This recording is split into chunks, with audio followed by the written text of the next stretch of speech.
اینجا اوتلت بولونیاست. اومدیم شعبه لینت بستنی بخوریم.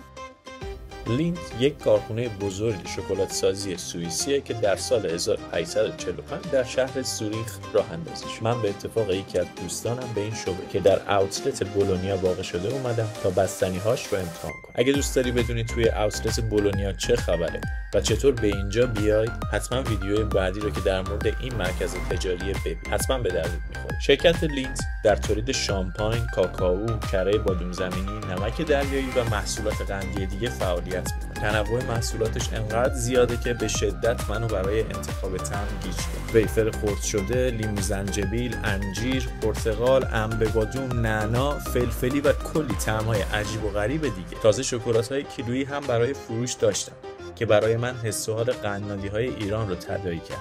بهتون پیشنهاد میکنم حتما یک بار بستنی هاش رو امتحان کنید، به خصوص طعم کارامل نمکی.